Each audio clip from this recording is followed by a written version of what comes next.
Yeah, but this Yes. one is extremely happy. Evening, folks. It's a happy day, and it's a happy day. Mm-hmm. Let me play some intros, and we'll get into why everyone's so happy. Hello, it is time to start the show. And I'm going to get started right after this.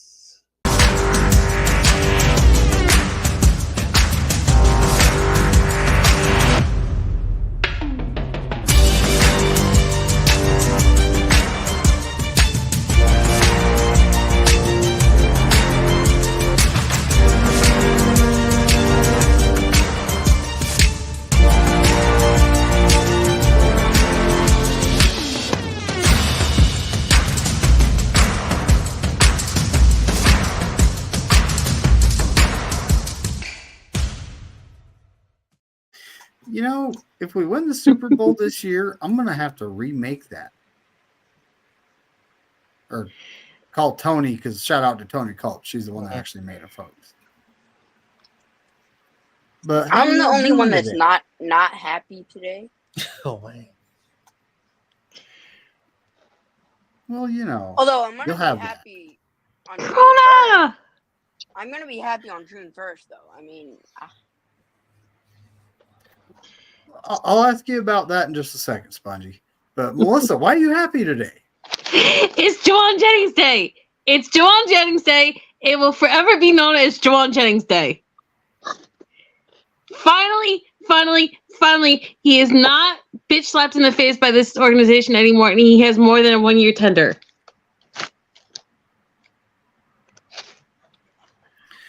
This is true. So, I am so happy. all right. John Jay, how do you feel about, you know? You see, I'm happy. You know, we signed him, and he's very important to the 49ers. And for him to get the deal that he got, I know it's not Debo money, but the deal that he got was better than the tender. So, like, I'm glad he's gonna be on this team for a couple of more years. And boo-hoo. And even though he disagrees with me, I'm glad we signed him. And so now we'll see what happens down the road. But Juwan Jennings is not going anywhere. He should be an Eagle right now. But No, he's not. And well, you know, we're going to keep our Debo and him for until at least the end of 2025. Well, they're under contract. I'm not saying we'll keep them both. You guys can keep Debo. That's fine. All right, Spongy. Why are you not happy today, buddy? I kind of wanted Juwan Jennings, but I can tell you why I'm going to be happy on June 1st. What happens after June 1st, which is this weekend? James Bunbury will be off of my football team. Did they cut him post because they can cut him? Yeah. Post June 1st, like way earlier. Did they already do that? No, but he hasn't been at OTAs at all. Well, remember, right now it's all voluntary, so. I know, but also, I think almost everybody has been there. James Bunbury is kind of the odd one out. And he's kind of the only trash one on my football team. Sorry. You know, I heard. I want to say something nasty about that, but I just can't. I'm too happy right now. Yeah, I'm happy for Jennings. I'm glad he's here for another 2 years. But after that 2 years, Man, he's incredible what he does with the Niners, and I wish we had him. I wish they signed him to a 4-year deal. I would like that better, but another 2 years extension, that's cool. And he's still young, isn't he? 25. Mm-hmm. I think he's 26, no? 26, 27? I think he's 25. Yep. Oh, 25? That's even better. Yep. And So that means he'll be at least 27 when he's. I'm glad he's not going to the Eagles. Say that. Well, the Eagles are the first team in the league to actually pay 2 wide receivers. Right? Yeah. And a lot of folks in the Niner Empire said, "There's no way, no team is going to pay 2 wide receivers." Well, guess what? There's a team that did, and we're going to be paying 2 wide receivers here in a minute. But some things need to fall down into place, and we have someone else joining in. Oh, it's Sentinel. What's up, buddy? Hi. Hi. We're just talking I'm- about the Juwan Jennings 2-year, $15.5 million contract, 15 $10.5 million guaranteed. It's 15.4, 10.5 Is it? guaranteed. Yep. Yes. Shout out to Carcast. He's pointing out some good facts. Before I forget, is this being streamed to your channel, David? Because it's not showing up on my subscription feed. Is it being streamed like somewhere else? Of 8 o'clock in the morning. And right now it is streaming to my channel. I see 3 people watching. So Okay. I should Okay. pay. I gotta pay Just more wanted to know. attention to that. But we'll see what happens. Hopefully I just get a bunch of likes and people. The only yeah. I got the only reason- notification. yeah, I got it. Yeah, I got it. I got it the too. notification. Sweet. Is Brian, are you getting the same money as the guy from the Lions, St.J. Brown? Amon Rossing. You mean on Rod St. Brown? Oh yeah. Mhm. Is he getting are you getting the same money? Now hold on. Now I was actually talking to Ted about this. We did a stream earlier, Mhm. and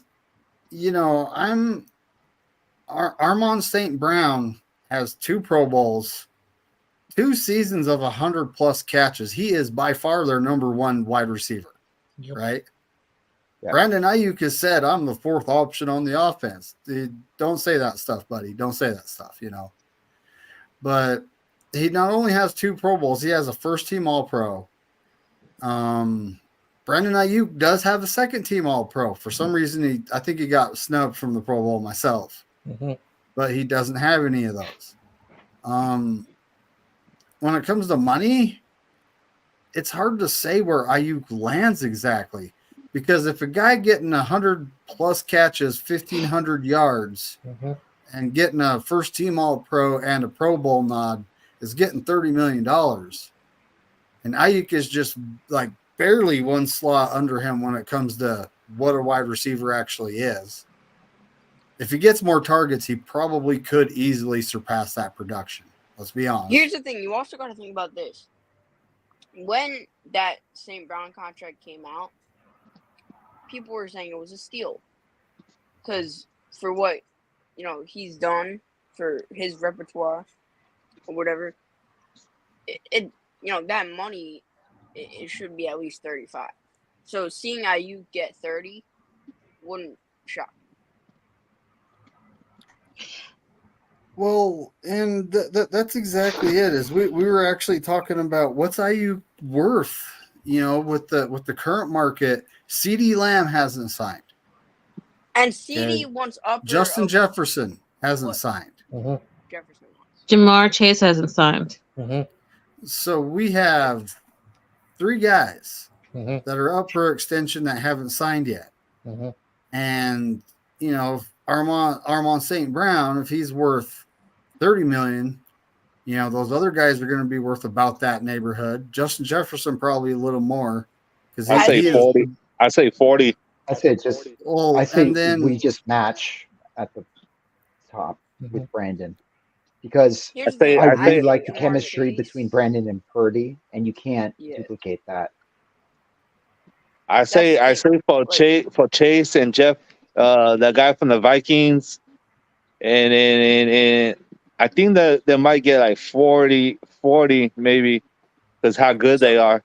So I think with Jamar Chase, he's going to get upwards of 35, 36, 37 million, because his connection with Joe Burrow, especially, they've been connected through College.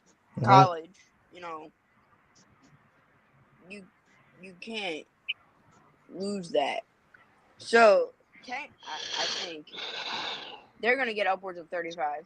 And I think Jefferson, he might be a little greedy and ask for around 45, but I think he's going to get around 40. So But, Nico Collins, his contract extension is pretty close to what Debo got. Mhm. You know, Okay. shout out to Carcass. You know, he's throwing throwing stuff out there. Can I But, throw you my know, 2 Brent- cents in? And oh yeah, go for it. Okay, with Brandon Ayuk, I think that he doesn't want to reset the market, even though that's kind of like what his IG stories have been kind of hinting to. I think that what he wants more than any of the other receivers that are kind of in that, tag-ish area or renew contract or extended contract or whatever, is that he wants the most guaranteed money. And I think the Niners would actually give it to him because he's reliable. He works hard. He doesn't take a play off. He blocks. He catches. He knows the route tree. He has chemistry. He brings energy to the game. And I think Brandon Ayuk is worthy of that. And I also think that Debo has what one more guaranteed year, and then the rest are like null years, and you can cut him for like pennies on the dollar. So I think Brandon Ayuk is more about all the other stuff than the overall number. The And I think guarantee money. And I think that's really important with the Niners, because with the Niners, they sign these big contracts and a lot of it goes to California because of taxes. But the other big thing is that they leave all this open-ended stuff that they can constantly come back and renegotiate and cut down on the salaries. And I think Brandon is one of those players that's going to be like kind of like Dak Prescott, where he's smart and he thinks of his money and he makes sure that it's not going to be taken back from him, whatever happens on the field or whatever roster moves they make. So I think that's going to be the hard rock in place for him, is him proving his worth and then him getting what he wants, which is the guaranteed stuff. Does he Because want a to lot live of in the people Bay can Area? sign. You know, has he put roots? Because a lot of Here? people pay and say, "Well, you're making $35 million a year," but a lot of that is just incentives and stuff that you're never going to make. So I think that's more the thing that's going to happen there. Well, so here Damien's saying that he's worth $26 million a season. Shout out to that post that had, Mike Tomlin and Brandon Ayuk in there. They really could be family, Hey, what are you And talking about? shout out to Brandon Ayuk Damien to Lee, the Don Steelers. Dotson. What's going on? Right, Don. Frank Yeah, what's Cole up, in the everybody? building. Hello. Damien, What's up, everybody in the chat? Yep. Yep. And yes, Corey Davis is the GOAT. Yes. That's right. Yeah, right here. I got you right now. But yeah, I mean, at this point, it's Bebop. Mhm. Bebop, what was it, faithful? What's up, buddy? Hi, Viva. I sent him the link. I don't know if he can make it or not. Great picture, Corey. Great picture, Corona. Yep, that is a great picture. But yeah, I mean, Man, at this point, what is Ayuk actually worth? So that was what me and Ted were having a little bit of a debate going on. Yeah. I think he's going to hit 27, 28 million a season. Okay, That's what I think. So I think he's asking for 30, Okay. if not a little more. So if I can take a guess on what's going to happen. So we've seen some receivers get their money. And so you've mentioned that there's several receivers besides Ayuk who have not been paid as well. This happened with this was the same thing with Fred Warner. There was another guy who was drafted in the first round, and people were saying, who's going to get the contract first? Was it the guy from the Colts or Fred Warner? And so Warner got the contract first, and then a week later, the guy from the Colts reset the market. So the Niners saved money. It wasn't much. What if those other guys are like, we want Brandon Ayuk to get the contract, and then we want more than Brandon Ayuk. And I think that's probably what's going to happen, in my opinion. I could be wrong, but I've been saying that he's not going to get the $30 million that the guy from the Lions is going to get. That's just how I look at it. Okay, so I'm gonna agree with John on this one. So I just looked at what Devontae Smith is being paid, and yes, he is a number 2 option, so that's fair. Who plays like a number 1? So he got 25 over 3. So he got 25, you said? He got 25 per year. Okay. Ooh, Devontae Smith. The So Slim I'm Reaper. I'm thinking around the 25, 26 area. Ideally, if I were to start a team, it'd be hard of who to pick, either Smith or Ayuk. It really depends who you like more. Okay. So I mean, Bryant can I actually said I'm make at 151 subscribers. So the last 4 days, and I don't know if YouTube is just unsubscribing people from me. I have been at 151 subscribers like 3-4 times. And then it drops hell back yeah. to 149 and back to 51. I don't know if it's YouTube unsubscribing people or maybe someone's going, I don't like what you said. And then they see another video. Oh, I like what you said. I have no idea. Sometimes Google has glitches. Well, hopefully That's it an just keeps doing understatement for that. sure. You know, that's all I can hope for. So I appreciate everyone who's subscribed. I have to ask you guys a question. I saw a video from Jesse Naylor from Last Second Sports, and he's about the only person that's like out of the major people that I've seen that's not happy about this. Like he's happy for Juwan, but he's not happy overall about paying Debo, paying Juwan, and maybe paying Brandon because he thinks that's gonna waste the first round pick on Ricky Pearsall and then Jacob Cowing. So That's I want fair. to get you guys' opinion on that. Do you think paying all these proven entities is a waste of picks and just gonna hold back the new receivers? Because I think this is the Niners making sure that they never have a Kendrick Bourne situation again. You know, like in 2019, they wanted to cut KB and Trent Taylor got hurt and again off surgery, and Jalen Hurd got hurt, and they were kind of forced to stay with KB and then trade for Emmanuel Sanders. And I think this is them making sure that they never bargain bin for receivers anymore. That's just like my personal feelings, but I want to know what you guys think. Well, I kind of think that Kyle hasn't had a quarterback he trusts, right? Until now. Now he's got a quarterback he trusts. So we're going to see him start slinging the ball around a little more than we're used to. You know, we've always been a run the ball, eat the clock, score some points, play defense, right? Now we're going to be tossing the ball around a little bit. So having, you know, like right now, 5 wide receivers. If they sign Ayuk, right now we have we actually have 6 without the Ayuk signing under contract until at least let's see, the end of 2025. That includes Danny Gray and Ronnie Bell. So, you know, and at this point, with the draft picks, with hopefully they re-sign Ayuk, you know, long term, we're able to keep him around. And then we have 5 wide receivers under contract until the end of 2025, including the 2 draft picks, not including Danny Gray and Ronnie Bell. That gives us 7. So someone's got to go because we always beat 6, right? What they're gonna do with CMC's contract? That's so. I honestly think that's just speculation because he's getting ready for a wedding, dude. You know, and with him not showing up for camp, that might be what you're referring to. A couple of posts have been put out there that he wants more money. So that's not necessarily the case. He's got a lot of mileage on him and a lot of usage. So him not being at anything that ain't mandatory, I ain't mad at, because I don't want him getting banged up and, you know, having more usage than he's going to have, because he's going to have a ton.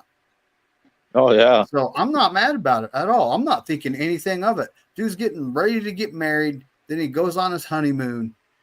I expect him to be at the mandatory OTAs, but that's that's it. I don't, due to the usage and how banged up he probably gets over the course of the season. I am not mad at him not being here right now. That makes So sense. And Brock Purdy's contract's coming up next year too, right? Yes, but it won't kick in until 2026. Oh, okay. That's when Brock's money will actually start to kick in, because he'll still be on his rookie contract through this year and next season, 2025. Yeah, unless they pull a Devontae Smith and cut up the rookie contract and then make a new deal. So, my opinion. What was the other question? Oh, with paying through receivers. So, with you guys, with the amount of depth you have at the receiver position, in my opinion, Danny Gray and Ronnie Bell are lost causes. I mean, Danny Gray is. I agree. Ronnie agree. Bell. Lots of money. The only thing y'all really use Ronnie Bell for is punt return, and you guys got Jacob Cowan for that now. So who's probably going to be better at it? So Ronnie Bell, I think, is a lost cause.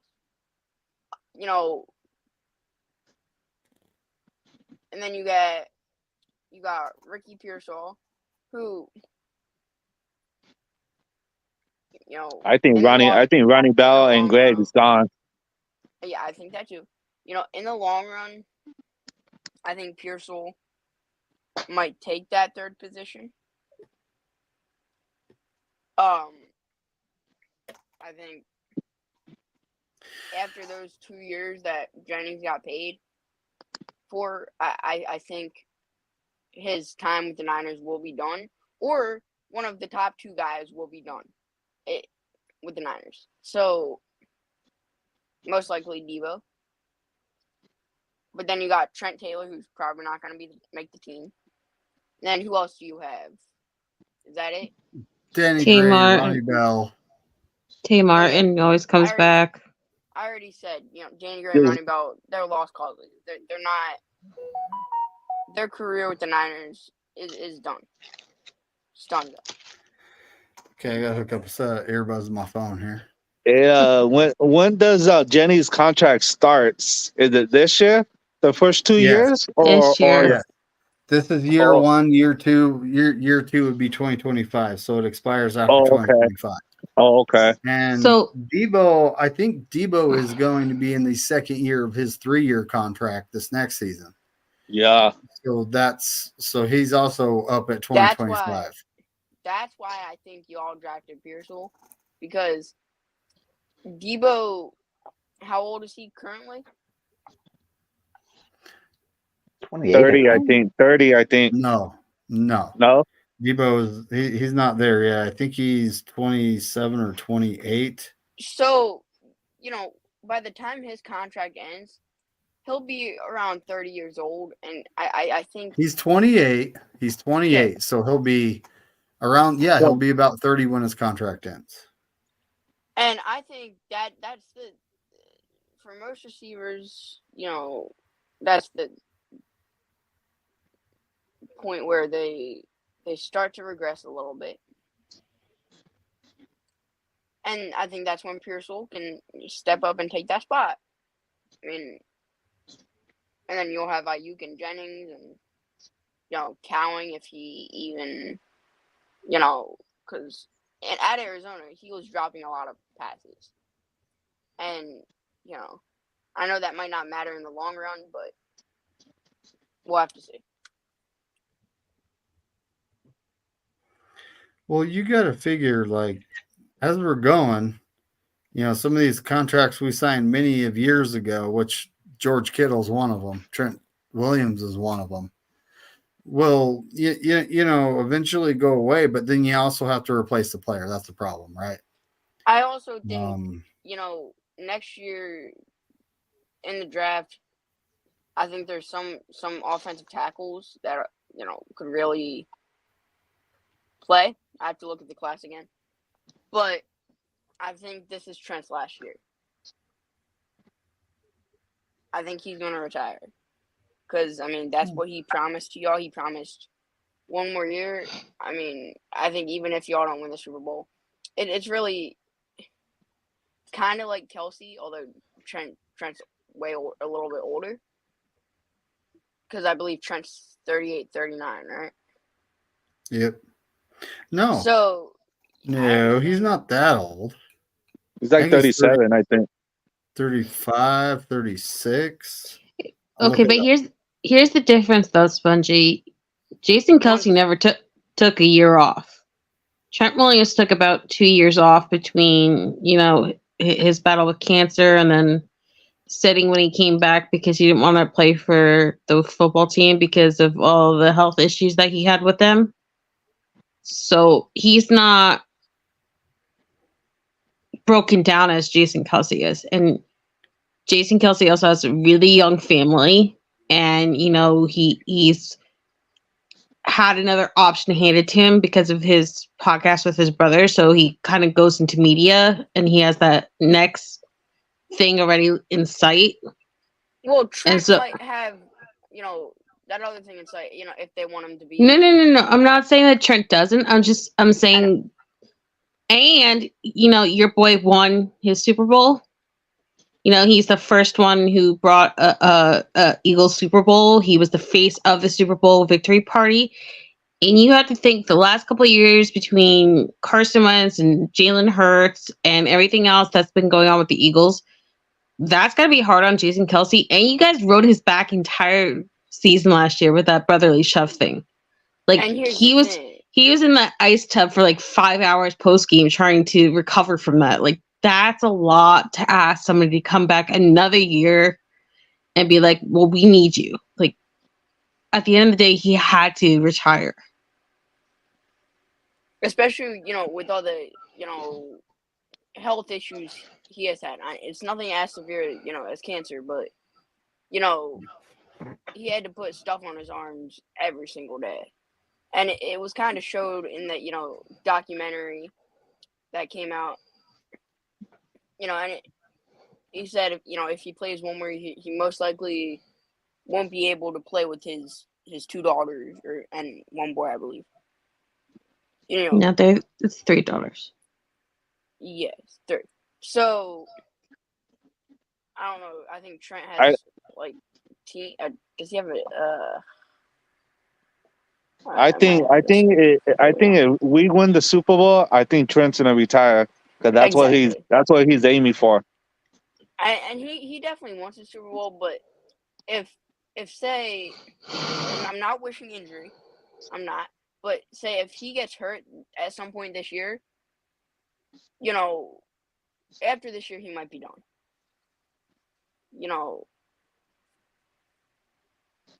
Not everybody's. I understand it's a different position, but not everybody's Tom Brady. He had rules imported for him to stay in the league this long. He and Peyton were the ones pushing the league to implement those rules. I just want to make that. But those rules are the only reason I say Brady was still in the league at the age of 45. Okay, I'm back. Or if we win it, and the 49ers say, "Hey, come back one more year. We run it back." I don't think so. I don't think. Yeah, I don't think so either. And obviously, offensive line players, they don't get as much appreciation. They really carry the team. I understand you have the quarterback, you have the receivers, but you don't have any of that without your offensive line. So Trent Williams is 35. He's actually going to be turning 36 like July 19th. Mm-hmm. Okay, so he might have another year left in the tank. It'll all depend on health at the end of this year. Well, if you think about it, when his contract money kicks in, he'd be financially playing 2 more years would probably be what he wants to do, including this year. But and then 2025 and then retire, right? But that also, no NFL players don't last forever. They don't. So Tom Yeah. Brady's the only really case that he lasted for 20-something What's years. up, throwback? Good buddy. It's But not. okay, Damian but Lee. the thing with Brady is It's a different he was a position. he was a psychopath.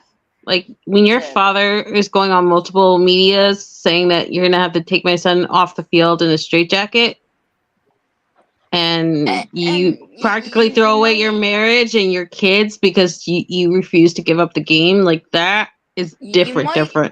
You know, another guy who could possibly do it, Aaron Rodgers. I mean, just because of how he has all these special things to help him heal, or whatever the heck he says.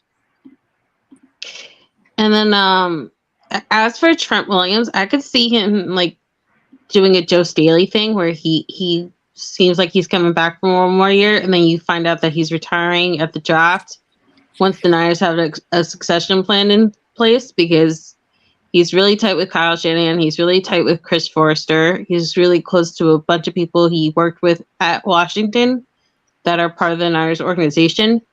And so I could see him, I don't know, feigning staying another year just to help them kind of like get a trade or something in place to get his replacement. But or you could, could Dominic Puny play tackle at all?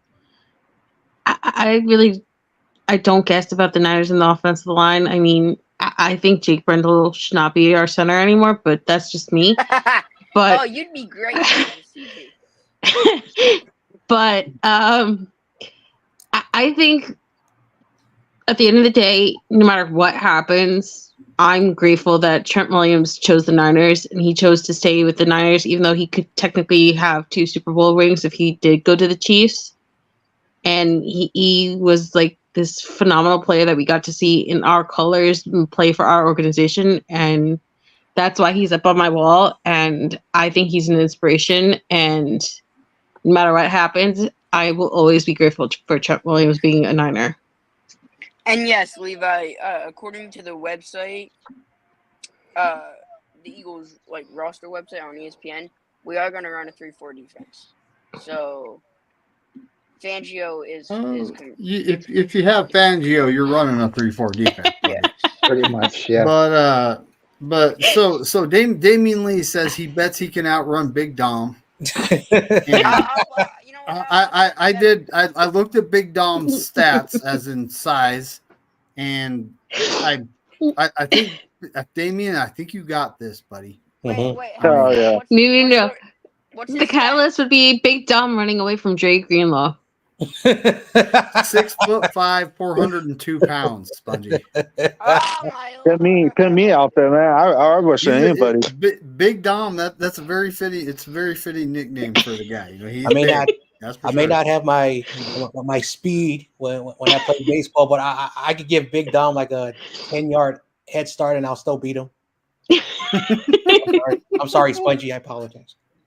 Whatever. I'm not. All right. So hold on. We got to get to some 49 trivia. Wait a minute. Oh, I thought you guys already started. I thought, damn. No, we've been talking I football text you. for some minutes. Well, let's see. Who's Spongy? You're actually getting the first question. Here we go. But can I say this real quick? Okay. In 2 years, Big Dom's going to be on my 600-pound line. Oh, I hope not. I hope not, but that's hard on the knees, Yep. Anyway, so but yeah, I didn't know. I thought he was like maybe 6'4", 300-ish. He looks like kind of like an offensive lineman. I didn't think he was that big. He's a big fella. We could put him at offensive line right now, and he'd probably succeed. So just ask Jeff Stoutland. Spongy, this is about the 1981 World Champion team. Great.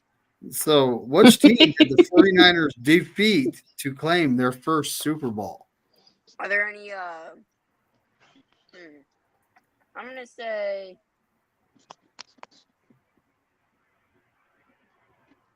What teams exist? I'm gonna say the Seattle Sea Turds. That's a negative. Anybody want to steal? The 1980 was In 1981. Wasn't 81 the Broncos?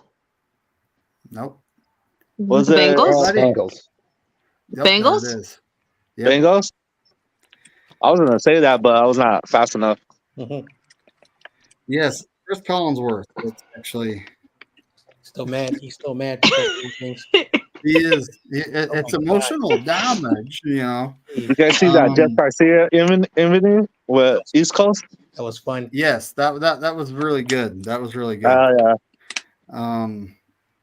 So I went to that. John Jay. I'll tell you. John Jay. Go ahead. What was the score of that game? Say the question again. 1981 Super Bowl. What was the score of the game? Ooh. If he doesn't get it, I still. I'm gonna take a wild guess. I'm gonna say, 21-16. Nope. Damn. 26-21. Yep. Go Corona. Yeah, they showed that game. They showed that game the other day. That's how I know. I was gonna say. So who is named most valuable player? Sinaloa? Sapola? Jesse Sapola? Sentinel, buddy, you there? Yeah, Sinaloa. Joe Montana. Joe Montana was dude, yeah. It seems to be it's either the quarterback or something crazy happened. So David Corona, yes, Super sir. Bowl XVI, which is the Roman numerals for the Super Bowl. I suck at Roman numerals, folks. Was hosted at which famous stadium? Yeah, what number Super Bowl was it? It was the 1981 Super Bowl. 1981. Was it oh man. Man, they showed the game for the stadium name now. It's not saying city or anything like that. Oh yeah, I don't know the stadium name. I know what is Anyone it. Want to try? Yeah, I don't know. The Pontiac. Yep, John Jay got it. What city is that? Detroit. Oh, it's now Ford Field. So whatever automaker feels like throwing money at them. Yeah, they tore the original building down. I think. Melissa. Super Bowl 16. Ooh, this is kind of tough because it's the 81 world champions. So the 49ers started the playoff run by beating which team 38-24 in the divisional round? Ooh. Minnesota Vikings? Wait, for the I think 81 you're going to season? like this a little more than you think. The Cowboys? Anyone else want to try? New York Football Giants. There it is. Oh, New York yeah. Giants. Oh, I love it. I suck about this contract shit. I suck about the contract stuff, but I'm pretty good at the Jeopardy stuff. Well, it's not like YouTube's actually watching me. I get away with all kinds of stuff. So until you hit that subscriber count and you get monetized, then you don't get away with anything, right? All right, got to keep. But all right, Spongy. Yeah. You ready? What question am I gonna get wrong now? The 49ers followed that up by beating which team 28-27 in the NFC Championship game? So it's got to be another NFC team. We played them the most in the NFC Championship game. It's a team that all of Philadelphia has gear about sucking. Oh, I know what team. Dallas Cowboys. That's right. Yep. There you go, Spongy. You got one. Yeah, because Spongy's. We'll give you a clue, buddy. We'll give you a clue. I know you're not a 49er fan. I guess Spongy's a Cowboys fan. So, Spongy, you would appreciate John the catch Jay. so much more if you were. Wait. Was I that the said the last question time for him the Cowboys last played in question. the playoffs? Was that the last time the Cowboys played in the playoffs? No, I'm saying you would enjoy the catch as a play so much more from that perspective, knowing Yeah, it that's was against true. Dallas. That's true. So, John Jay, Yep. whose touchdown reception in the closing stages of that NFC Championship game was immortalized as the catch? He got the think it was- easiest question of the day. I think it was some guy called Dwight Clark. Am I correct? Yeah, that's No, you're true. wrong. Yeah. I thought it was Clark Kent. I actually have Thought it was pictures. Batman. Well, it's on my old phone, but I have pictures of me standing in front of that statue in front of Levi's. Yeah, I took a picture of that statue too. Mhm. It's crazy how tall he had to jump. That's actually how tall he had to. That was huge. So, Sentinel, who scored San Francisco's only rushing touchdown in the Super Bowl in 1981? Linville Elliott? Linville Elliott? Something. Hold on a second. Roger Craig? Roger I Craig don't didn't play even in know the the 81 answer to Super this. Bowl. Oh no. You guys ain't gonna believe it. Anyone want to try to steal? Ronnie Lott. He played defense. He's Oh, guessing, no. and he was on the team, Spongy, so you get points for that. Joe Montana. Joe Montana. Yeah, Joe Montana. Oh shoot. I double checked to make sure that it's that I was actually on the right number. I was like, huh, really? Oh, that's right. So I remember seeing the replay of the guy spiking the ball in the end zone, number 39, and I just realized that was a short little pass instead of a rushing touchdown. Oh, it's kind of crazy, ain't it? So we're on Corona right now, right?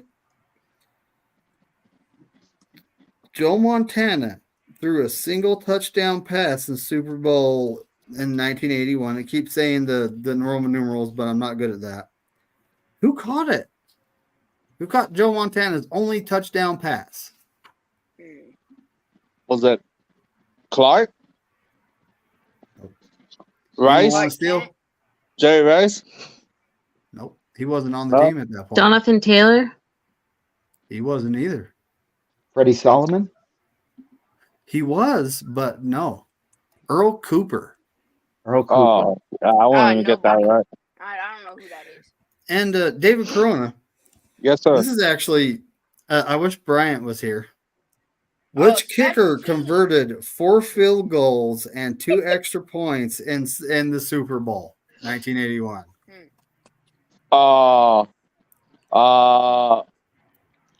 Fuck. 1981. I don't know, man. All right, you're good. It's Ray Wershing. Oh yeah, no clue for me. Yeah, Ray was one of our. Melissa, we got a true or false. 50-50 shot here, Melissa. You should get this one. Thank you, Spongy. Now hold on. How did I end up way down here? Did I skip one? Nope.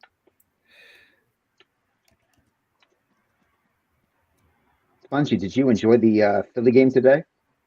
Oh yeah, I did. I sure did. That Bryce Harper, he's got a short temper. Man, it's so funny. You guys like how the Dodgers sweep the Mets? No, because this was the anniversary of when Harper went at Hunter Strickland. You remember that? Oh yeah, he threw the helmet at him. He fought him. So yeah, I remember that. When I saw that today, and I saw Harper go at Kyle Harrison, I was like, oh my. Like Corey Davis said, this is not a baseball channel. This is a football channel. That's right. This is a football channel. Yep. Good guess, Bebop. Clark Griswold. Well, yep. So, at number 11, Melissa, true or false? The 49ers lost 2 of their first 3 games during the 1981 season. True. It is. It's true. I remember that because everyone kept mentioning that during the, what was it, 2021 or 2022 season when we started off like 1-3 or something crazy like that, and they kept referring back to that year.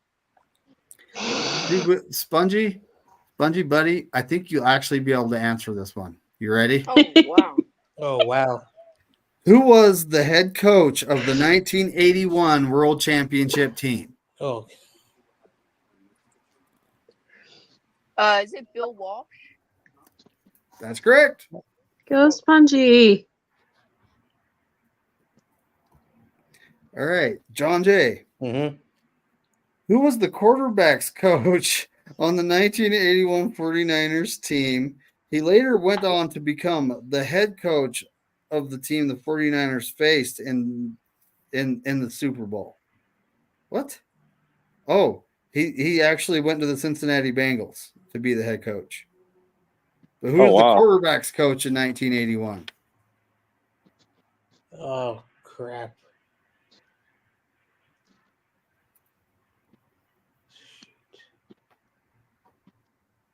He went to coach for the Bengals Mm-hmm. in the 80s. I like how they give it a clue after the question. Yes.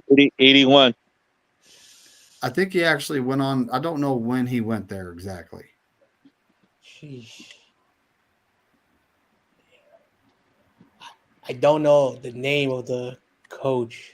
May I? Yeah, I don't know Permission to either. steal. I don't know. I'm sorry. I don't know.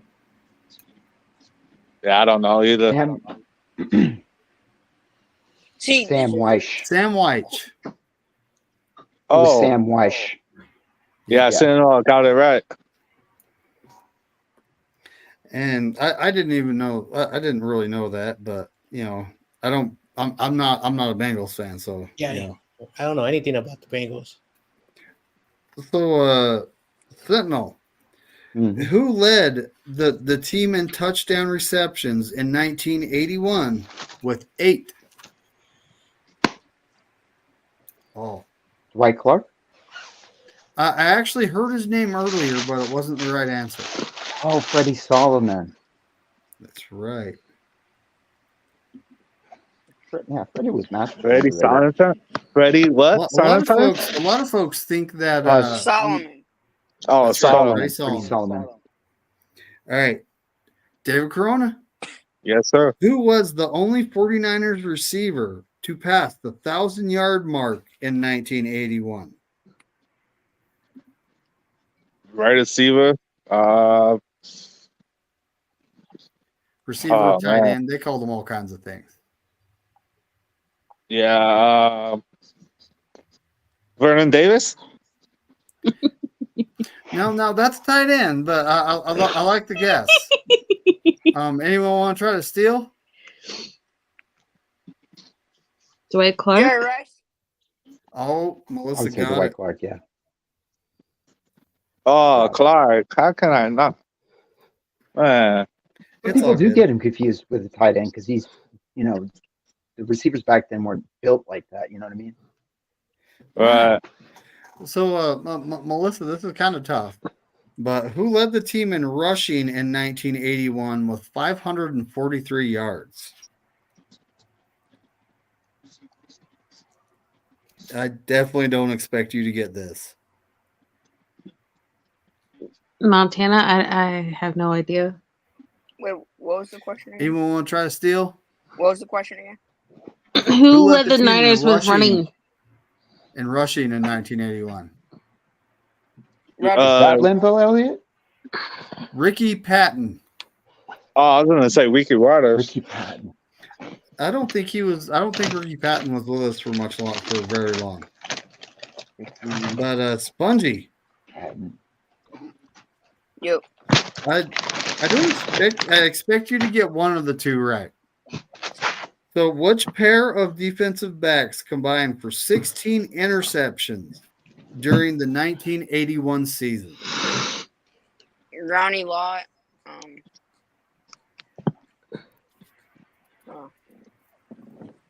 Oh, what's the other guy's name? It's kind of irrelevant. He was a cowboy. Deion I actually have his 49er card up in here somewhere. The other guy. Deion Sanders. That's my guess. He was a Cowboy? Sanders was a cowboy. No. Anybody else? Charles Haley. Dwight Wait, Hicks. Oh. Yeah. So wait, Dwight Hicks was a Cowboy at one point? I think it was after he left us. Or was it before? Okay. I'm gonna Yeah, I don't know. I'll look Can't I'll look imagine that up when we get through the questions. I'll look that up. Dankins? So, Oh, no, never mind.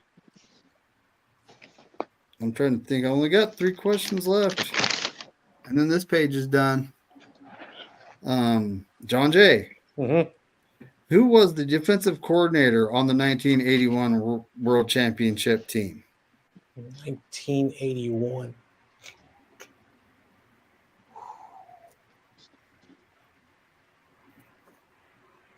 Defensive coordinator.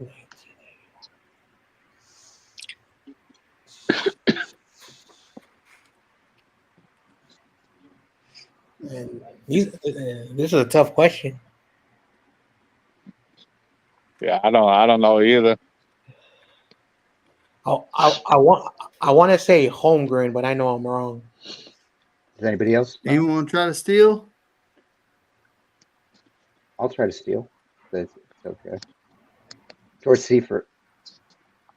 Oh, that's actually a good guess, but no. Chuck Studley. Mm.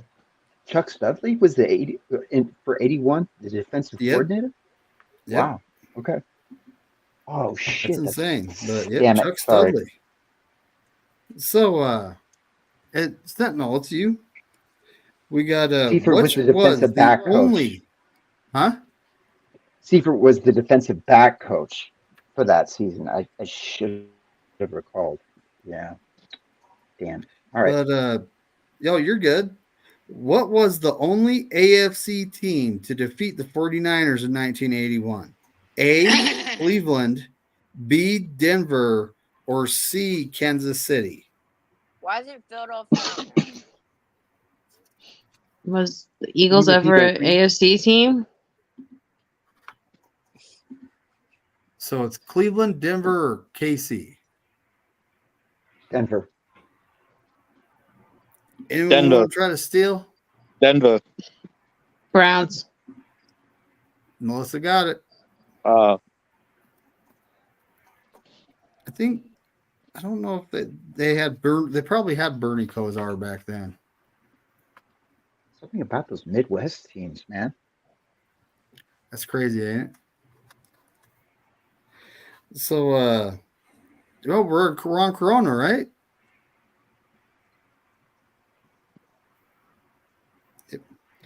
How many games did the Niners win, buddy, in the 1981 season?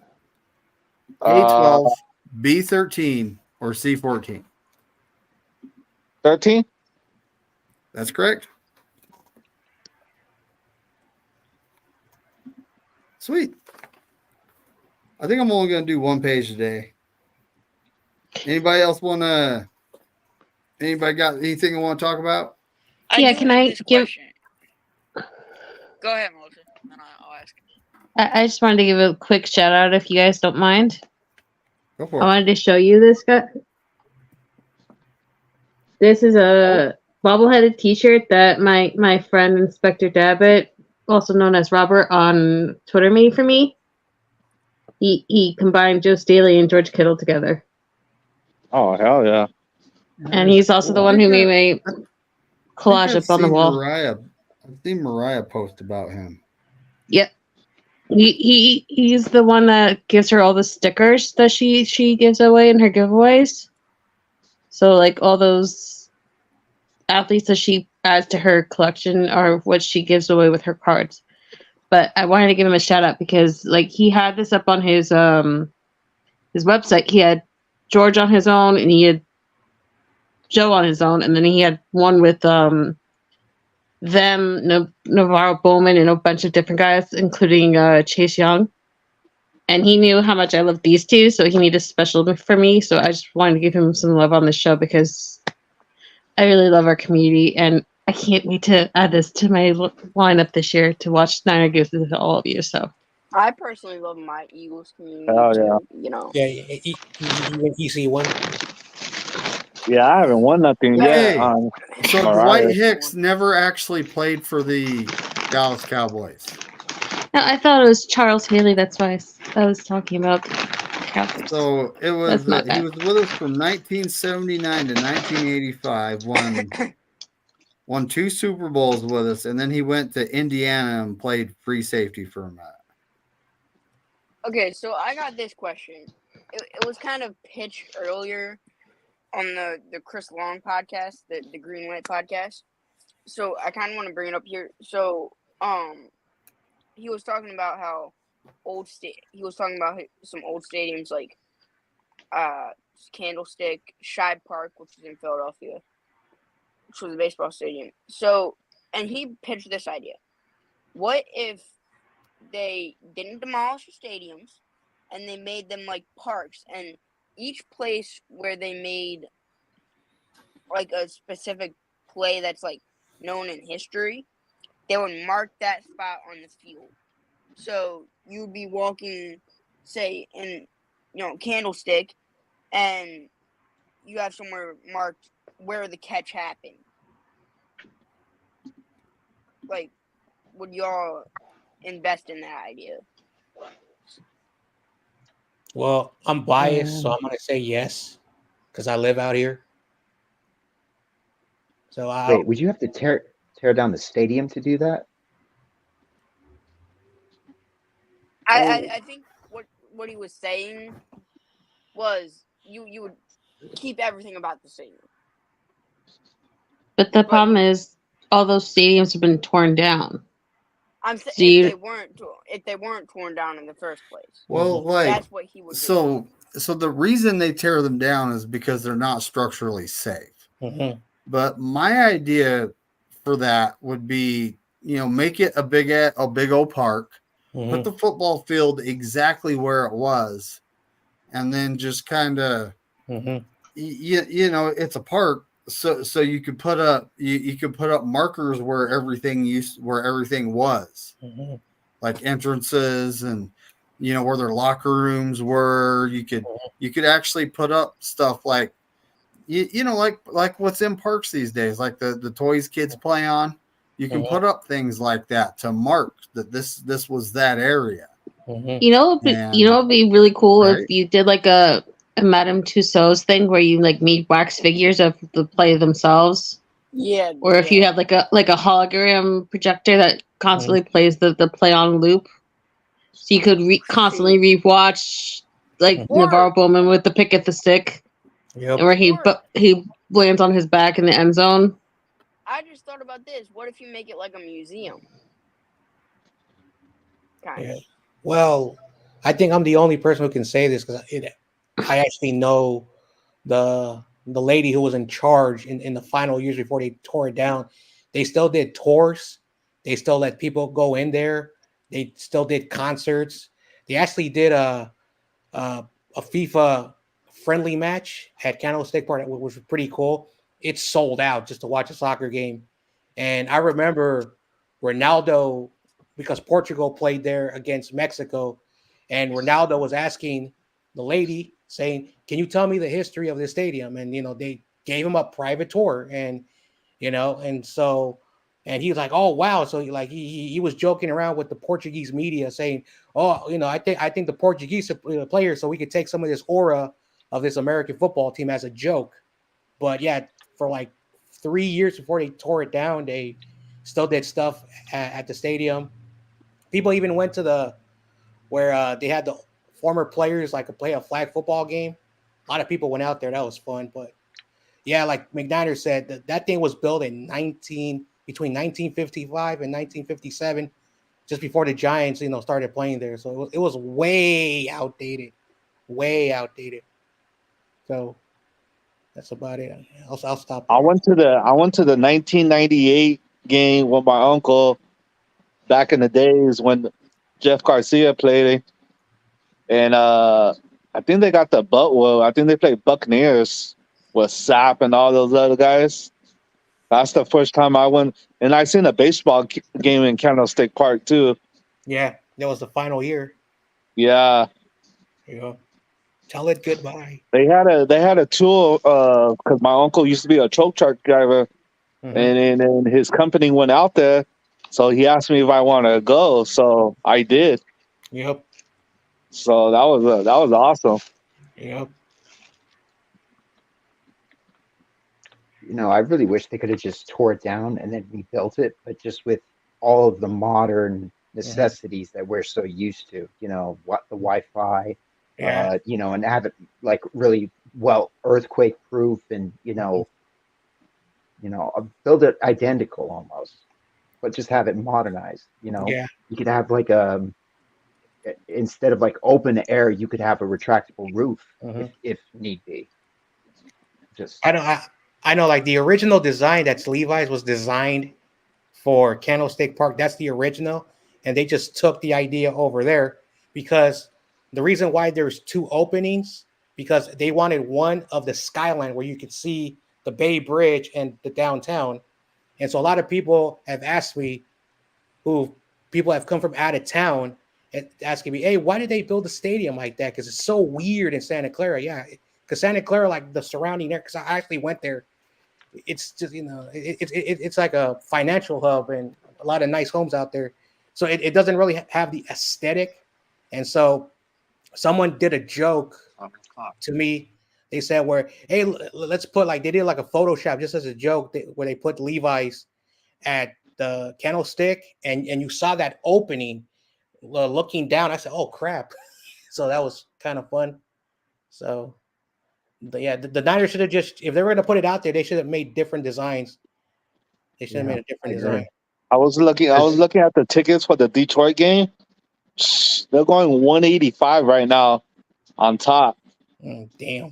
That game's gonna be expensive. Sheesh. Everything's different now. It's now when I was a kid, because I used to get tickets for like $40 at the top, but again, the money's different now. So yeah, they're going. I was looking at it. Not sponsor YouTube, not sponsor on Game Time. Yep. And I was looking at the primetime game on December 30th, and they're going for like 185 right now. With the Lions game. Yeah. Yeah. But that's a big rematch. Like I expect that to be a big game, and plus, isn't that also like a holiday rate where it's like gonna be travel around New Year's and everything else? At the end, just before the turn of the year, it's like December or something. December 30th. It's in the holiday season. Yeah, like before New Year's Eve. Yeah, it's like week 17. Deanna, thanks for coming. I appreciate you. But I mean, like the games in general, inflation, everything gets more expensive as we go. Yeah. Right? You think the best time to get them is like how we got the tickets last year to the Christmas game? They lost games, so we jumped on the tickets, and they were the prices they dropped because they lost three games in a row. Oh, okay. We were on the 3-game losing skid at that point. David, if I were you, and I know, So I think that'd be the best bet too. Is I don't want the losing streak, but if we do go to the losing streak, jump on those tickets right away because the prices will drop. Here's the thing, Corona. There's more Lion fans than ever, and they're willing to pay. Yep. And travel. Yep. Like for the first time in Lions history, they not only sold out their season ticket holders, but they have a huge waiting list. And so even if like they struggle this year, they just paid Jared Goff, they just played Amon-Ra St. Brown. Yeah. Maybe Jameson Williams isn't hurt or suspended at the beginning of the year, and they have Jahmyr Gibbs and Montgomery. I mean, a lot of people want to go see Aiden Hutchinson, so it's just like, even if Niner fans won't pay, there's no way that the Lion fans won't come out. They came out for the championship game. Yeah. So the Penny Sewell, their tackle, they paid him too. Yep.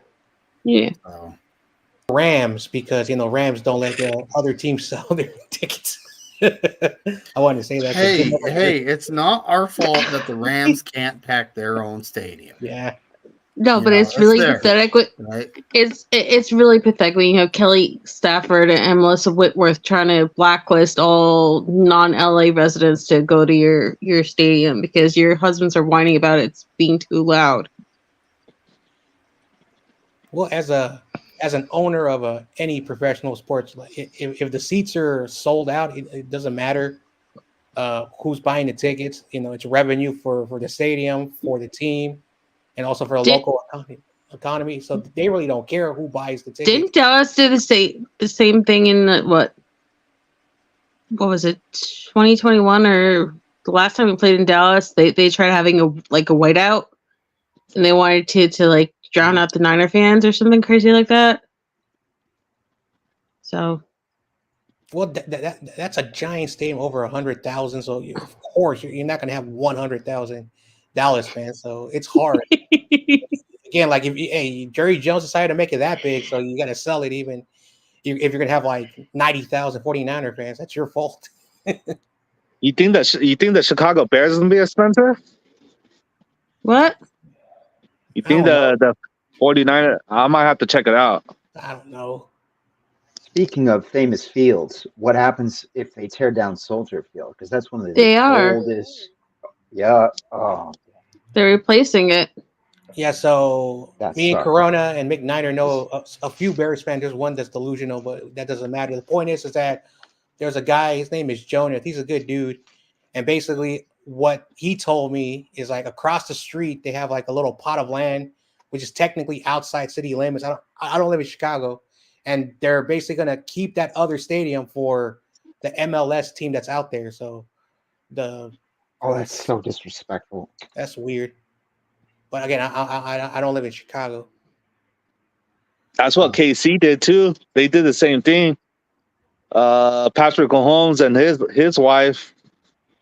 I think they're going to make a stadium for the girls' soccer team.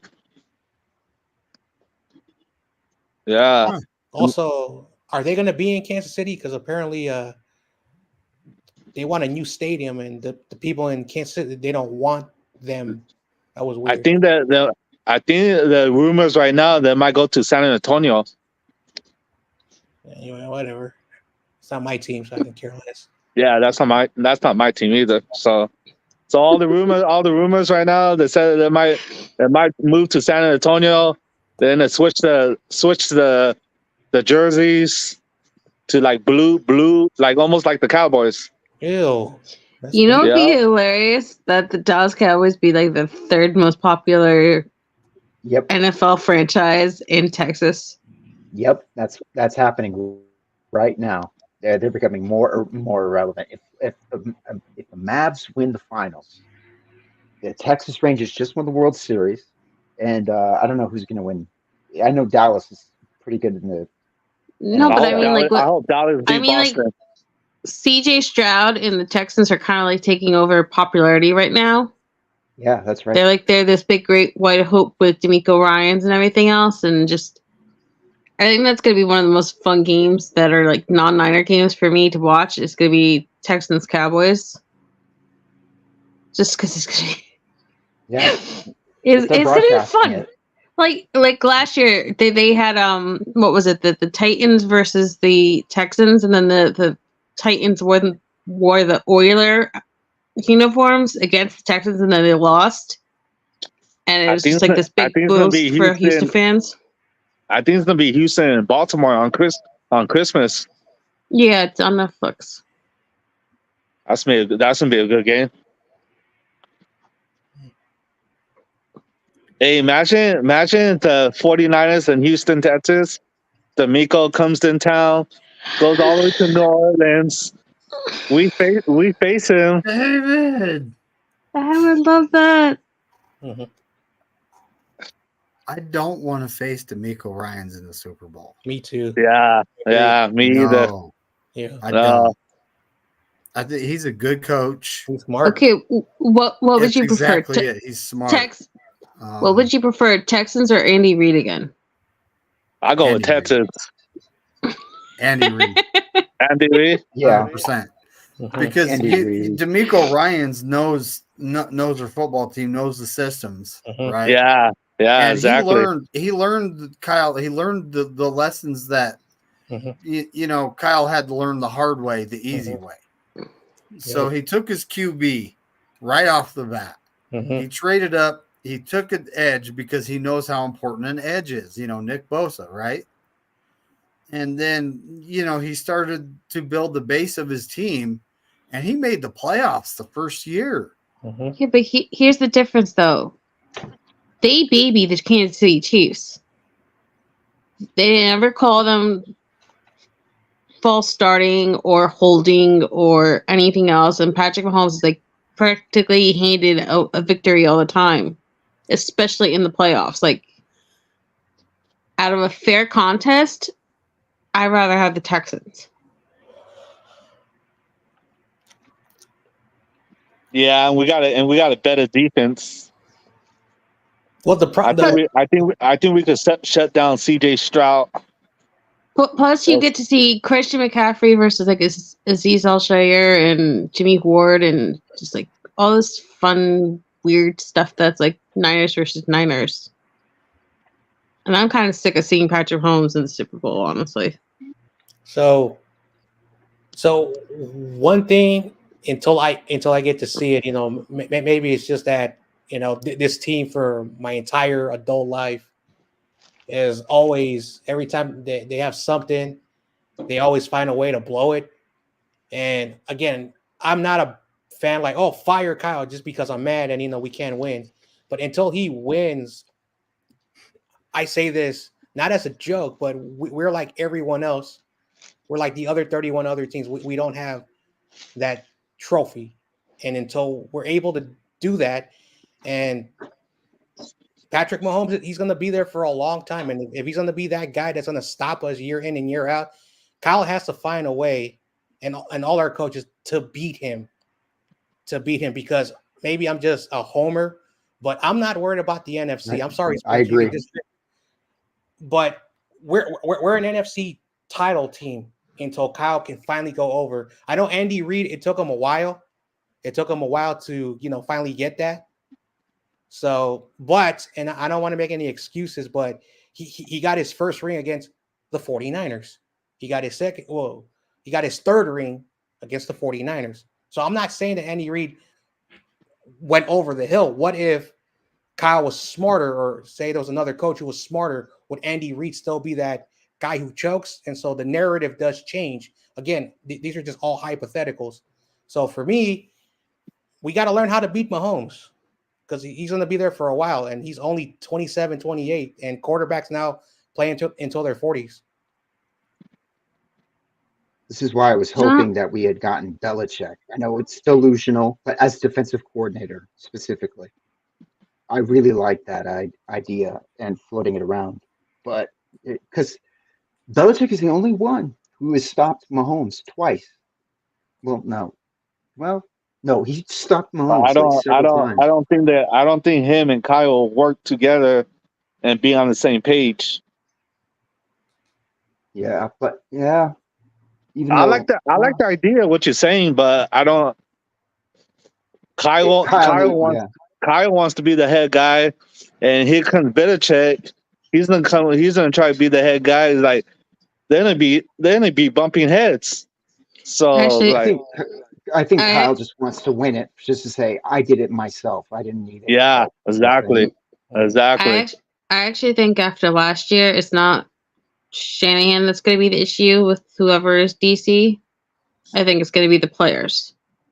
Because when you have Nick Bosa and Fred Warner and all your big captainy-ish big names constantly throwing the DC under the bus and saying how much they hate playing for him and how it's so awful that he's up in the booth and he's not like what we're used to and he's not a rah-rah cheerleader and all this other stuff, and they're constantly blaming the DC for their shortcomings and their the deficiencies.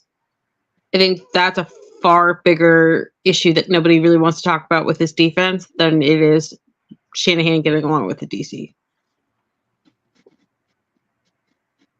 Let's talk about that because that's a good. You bring up a good point, and I have a couple issues with a couple of the players' attitudes towards the team. Mm-hmm. I know they put in the work, but they are supposed to because they are paid employees. But the football players that I grew up watching really respected the fans, and they wanted to put on a performance for the fans. Yeah. The athletes of today are just different. They want to be their own brand. They don't. They like the fans, but they don't really want to. You know, I don't know if it's a work ethic thing or it It was more depends on the blue collar player. back in the day. It's and you don't find like those are like rare nowadays, really rare. And I do have a problem with some of these players on social media chirping when they just should be quiet. I don't hear any Kansas City Chief player saying anything on social media. The only time I hear Kansas City Chiefs players on the news is when they're getting arrested or some Mahomes weird claps back thing. all the time, He but then does. he's Mahomes. Here's the thing though with the Niners. It's not so much the broadcasting and podcasting and celebrity and drive I have an issue with. I have an issue with people who are so obsessed with stats that they kind of fuck over the entire team because they're caring more about themselves and they're being selfish.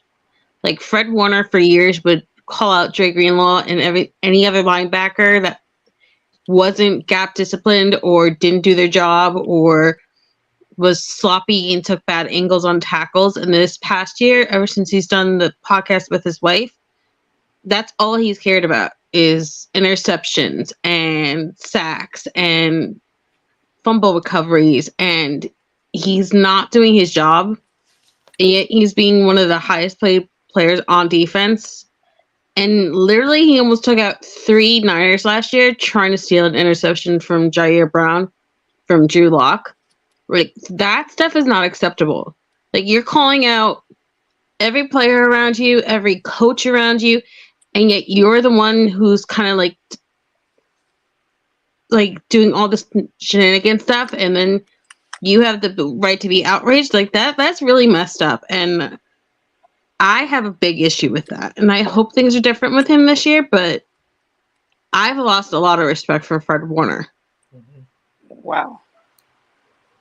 So I think I can answer, and again, I'm not saying this is the correct answer, but there was a different demeanor back when, before like you can go in the 80s and say everything started to be commercialized, but it wasn't until like the late 90s and early 2000s how everything started to commercialize, not just in sports, but You see that, McNina?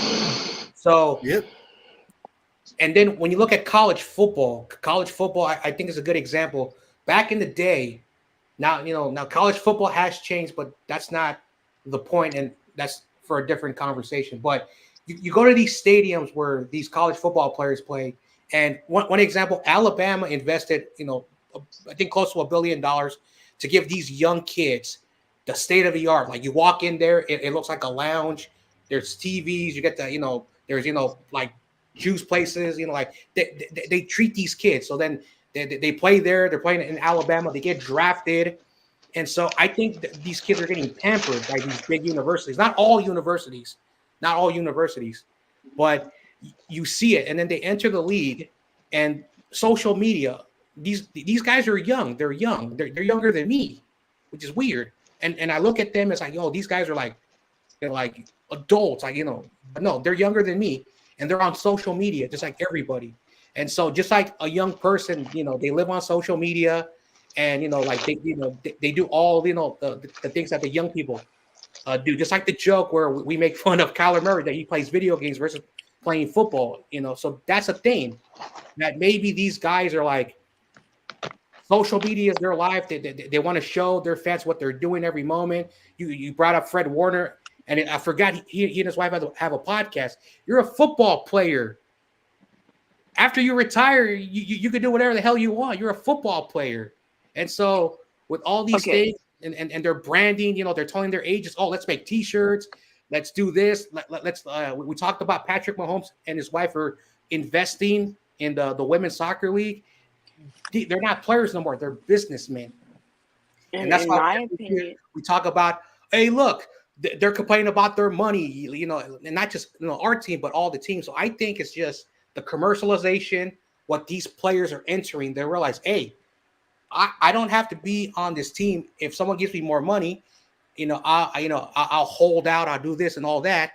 And that's what I think is what's going on. But back in the day, when these players were barely making under $10 million, they sucked it up. They played when they were hurt. One of our players cut their finger off because they wanted to get back on the field. So it's a different demeanor. That's my thoughts and my opinion. In my opinion, the whole podcast thing you said, I completely, disagree. A lot of people are taking on it after retirement, but really, it gives another, point of view for us of the life of a player, like an NFL player. Some people do it really good. Some people. I don't have an issue with the podcasting. My issue is, though, you kind of backtrack and make it about you is my issue.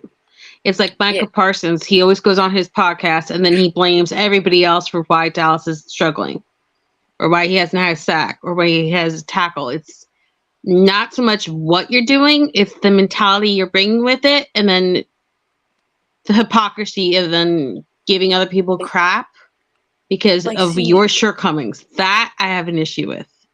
So it's more about the person than it is what they're doing. Exactly. Like outside of the football. This might be kind of biased. I don't want it to come off as biased. But personally, some of the, best podcasts football-wise, of course you got the, the Kelsey brothers, they put on a pretty good show. And then you got, like Chris Long, you got some other guys. But, like, they really show a different point of view that they're not just football players. They can. Can I bring something up that Spongy should kind of appreciate from a certain perspective? We just inducted John Taylor into the Bay Area Hall of Fame. Yeah. John Taylor in the offseason was a used car salesman, if I believe. And there was I saw one play where in Super Bowl 23, Montana throws it to Jerry Rice. Jerry Rice would have scored a touchdown to win the game, except John Taylor missed a critical block. And he slammed his fist into the ground because he knew that would have won the game. And the attitude of that kind of selflessness, it's not about me, it's about the team. You don't see that anymore. And I don't know how to undo that. It's a team. There's too much of an emphasis on an individual and not about the team. And the team has to think of itself as a collective individual instead of a bunch of different personalities coming together to execute plays every Sunday. You kind of see what I mean? There's got to be a selflessness there. Some people, when they make a massive mistake, especially in the NFL or any of these sports, they either do something to make up for that, or, some people show frustration. That shows that they care. It might not be all of them, but there's a select few. Look, I think there are actual selfless people on this team. Yes. I think Juwan Jennings is one of them. I think Deontay Lenore is another one. Dre Greenlaw is another one. George Kittle is one of them. Aaron Banks is one of them. And I think my main issue is that if we're going to get what we want, which is finally a sixth Lombardi, the All-Stars need to clean up their act. So you need Nick Bosa to not be so sloppy. You need Fred Warner to buckle down. And this year, it's much more important because Fred Warner has had the handicap of having Dre Greenlaw there since 2019. And he will miss time this year. I don't know how much, but he will miss significant time.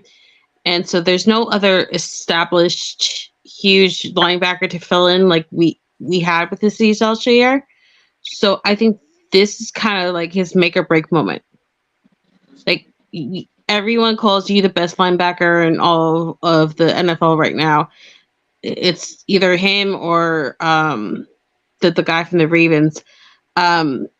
But you need to earn your moment. You need to lead this defense. You ushered out Steve Wilkes. You keep whining about how Saleh and Ryans both were there from before you were drafted, and they were buddy with you, and they believed in you when nobody else did, and they gave you the green dot as a rookie, and then further pushed it in your second year.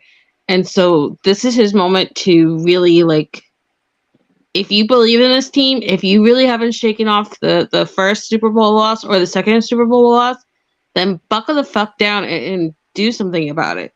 That's what this team needs. They need that grit again. They need that cohesiveness that they lost in 2019 on defense.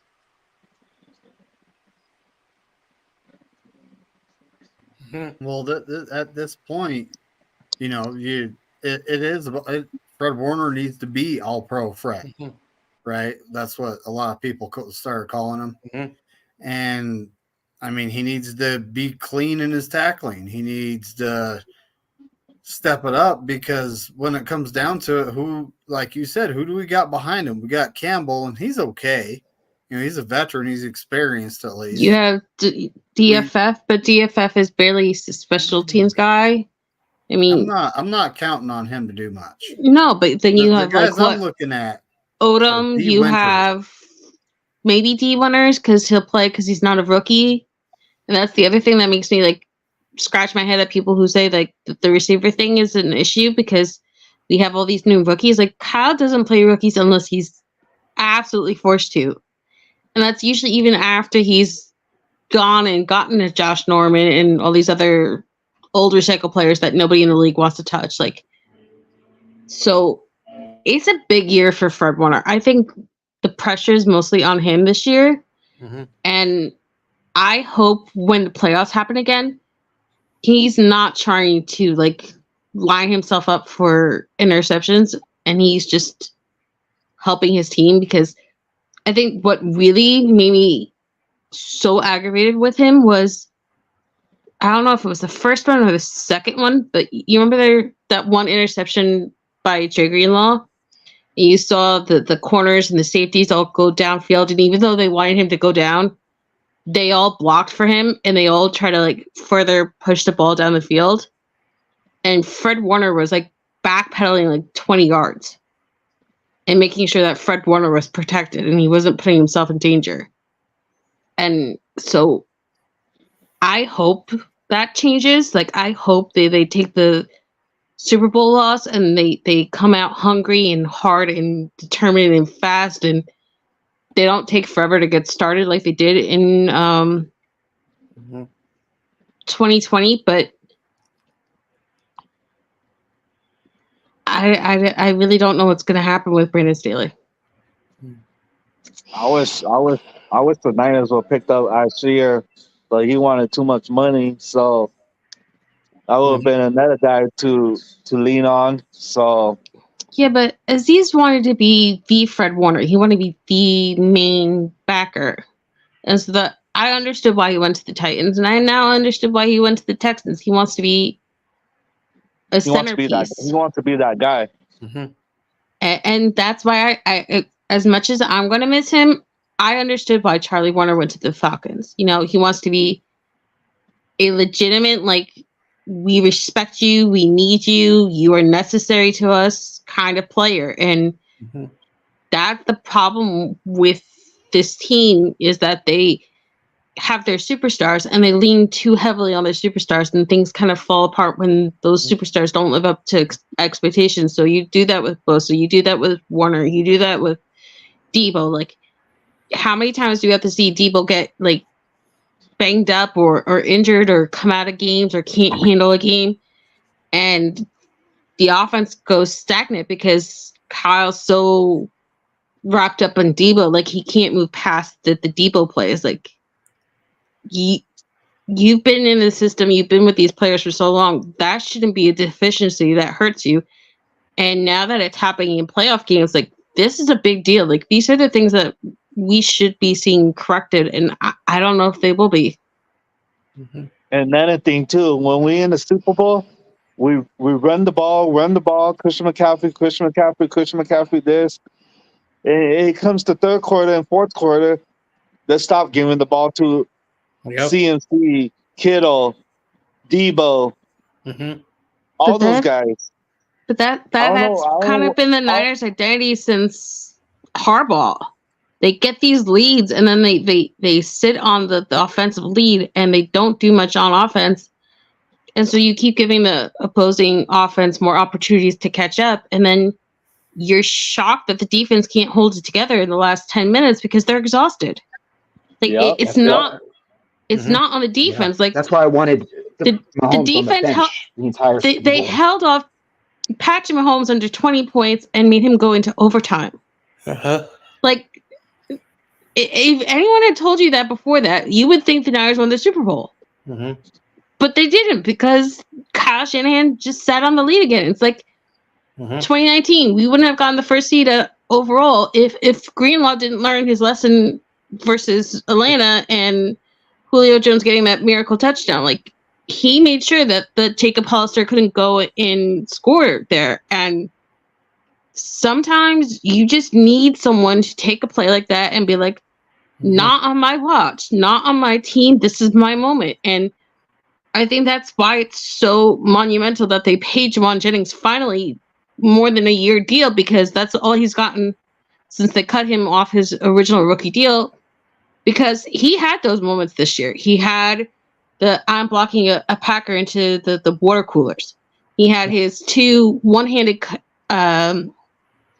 drives that kept the game alive and kept them in the Lions and Packers game. And he had his 2 touchdowns in the Super Bowl. Like, so I think this is the year that we find out who the Niners are from now on. And another thing too, when these referees they call holding on us, but they don't do the same thing to Patrick Mahomes because they want him to win and break Tom Brady's record of more Super Bowl wins by a quarterback.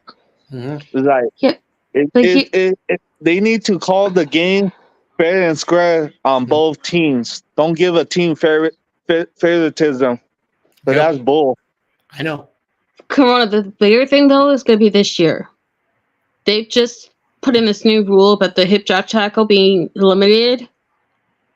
Okay, and they already had the rule where you're not supposed to land on a quarterback, even though we've seen for like maybe the last 4 or 5 years, Garoppolo, Lance, Mullins, Brock Purdy, Josh Johnson, all these guys get landed on and it never being called. My question is, are they going to do the same thing with the hip drop tackle, or are they really going to call it fair across the league? It's going to be it's going to be when they started the committee after the debacle of the NFC Championship game against the Rams and the Saints. Sean Payton was put in the committee for, like where you can review penalties in a certain point of the game. Yeah. But that was a disaster. That was a disaster because they didn't know how to enforce that. Do you review every penalty? Do you only review it in the final 2 minutes? So after 2 seasons, NFL just threw that away. Now they're doing the hip drop tackle, whatever. There's going to be moments where fans are not going to like the calls. It doesn't matter who you are, because how are you supposed to tackle? And I've always said this, that when you're tackling someone, you grab them from the waist and you take them down. But now with all these, after Tom Brady got hurt, you cannot hit him down below. You cannot do this. You cannot do that. Just a year ago, Patrick Mahomes, bended his ankle and somehow was still able to play the following week and the Super Bowl. Now, I don't want to make no conspiracy theory, but maybe did inject High ankle sprain. So the I point of the matter is that's that all BS. did they do that because of what happened to Patrick Mahomes? I hope not. But at the end of Fake the day, injury. So, Fake injury. take him down. Well, anyway, okay. So what the rule mostly was inspired by was the Cowboys Niners game from 2 years ago, where Tony Pollard came out because of the hip drop tackle, and they said that was a dirty play, and they hurt him, and blah blah blah, and the Cowboys had no chance once Tony Pollard went out. I know that was a huge deciding factor in that being established. But like I said, the thing that I'm more concerned about is it going to be called across the league, or is it just going to be called for certain players? And I think with Aaron Rodgers getting hurt last year after all that publicity with 4 plays in 75 seconds and stuff, like, this is a major turning point, and I think this is going to really determine certain games, because like, I still haven't forgiven the league for throwing out Drake Greenlaw and ejecting him for the Herbert play where Jimmy Ward rolls Herbert into Greenlaw, and yet that supposedly was a dirty play. Like, something funky is going to happen this year, and I hope if it does, at least our team gets the same kind of courtesy, because I'm sick of players getting hurt and then being apologized for after the fact, like with Navarro Bowman, where they put in the Navarro Bowman rule about how you could review turnovers and stuff, and like that I feel like is like a slap in the face. That too often it's about the refs and it's not about the players or the game itself. You know what they should do against referees when they make bad calls? They should get fined for making a bad call, and then. But here's the problem, though, Corona. They say that they have people watching in New York, and that New York can call in and stop a game at any point and change a game. Like, because they say that there's no way that refs can see everything, right? And that's how Greenlaw got ejected. New York called in, said eject him. That's bold. That's bold. So that's my issue. Like, you have all these redundancies, and I don't know. Like, I don't think our team really hip drop tackles the most. I think Bosa and Armstead kind of like proves that they're trying to find a way of tackling without sitting down or, landing on someone. But it's definitely going to make things interesting this year. This hip drop tackle is just another. It's 2 things for me. It's taking more violence out of the game, and it's a way for the refs to make a situation where Vegas wants one team to go a certain way, and the refs are going to rely on New York, and New York's going to call it the way New York wants to call it, and it could go into either team's favor regardless of who they are. That's how I'm feeling about it. And the more they remove the violence from the game, is the more I'm checking out of it, because it's getting to a point where defenses can't even do their job anymore. No, I saw Patrick Mahomes run up the middle in that Super Bowl, and defensive players were afraid to hit him because they knew they would get a 15-yard penalty or something. But here's the thing, though. Well, yes, and that's also kind of the issue, because like quarterbacks like Mahomes know they're protected, right? So there are games where he plays the Ravens or like say the Titans the last couple of years, where he's like running down the sideline and he jukes out to like look like he's going to go out of bounds, and so the defenders back off because they're like, that's the golden goose. We can't touch the golden goose, right? And then the golden goose comes back in like 5 inches and then runs 15 more yards. And if anyone goes around them, there's going to be a huge play called, but then he gets away with doing that all the time. So like, defenses keep being handicapped and quarterbacks keep finding more ways to cross them, and I think it's only going to end up being worse because wasn't there also a thing this year where they said that those turtle things they wear over their helmets in practice can be now worn in the regular season, and so now That you was got to CFL. wonder. Now you got to wonder if that's going to have something to do with it, and That wasn't the NFL. That was the CFL. That was the I don't Canadian know. Football League. I think things are going to be really, really weird. Yeah. It could be. It really could be. I mean, soon it's going to be all about like what, not even flag football because it's dangerous. You got to grab that thing. It's going to be 2-hand touch, right? Plus, it seems like they want like these like shootout games like in college football where people are putting up 40, 50, 60 points.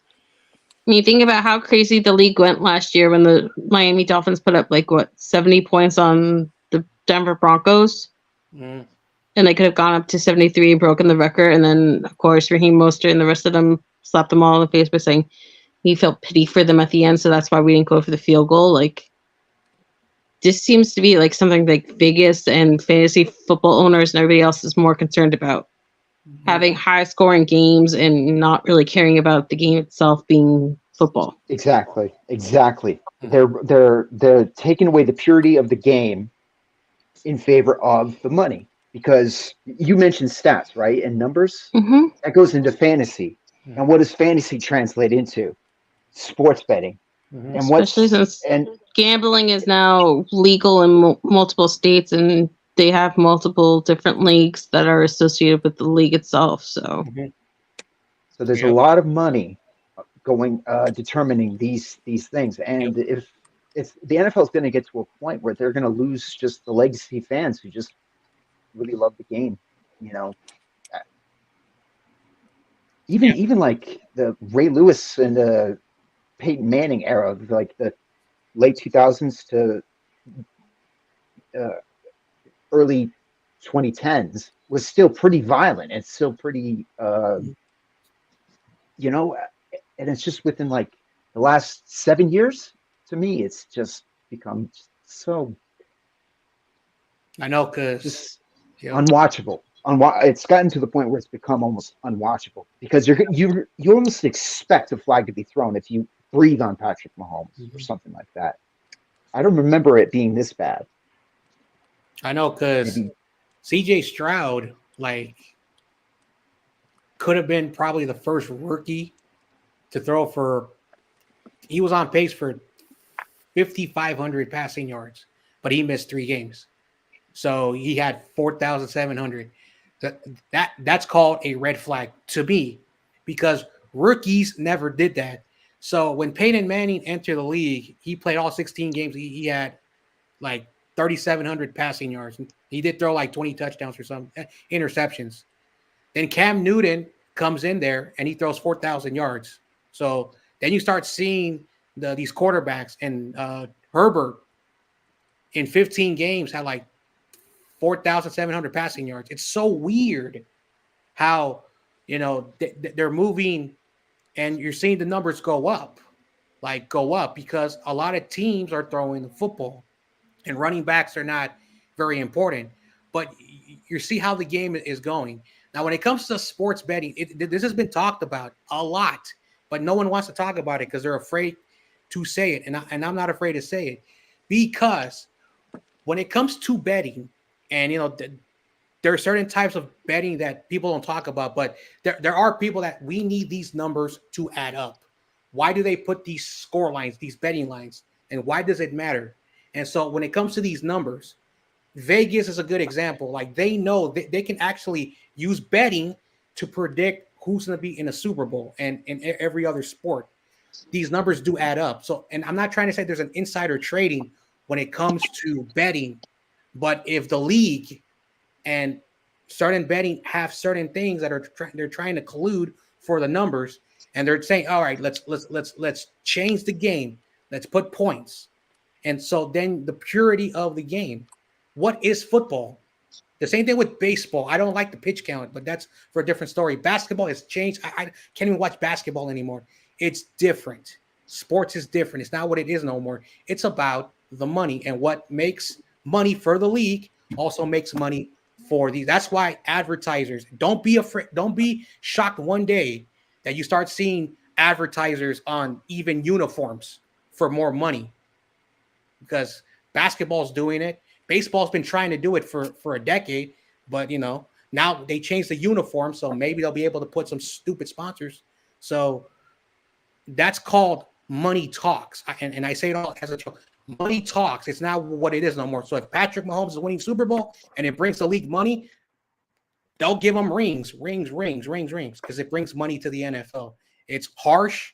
It's a truth that nobody wants to hear. So what is football anymore? What are we watching?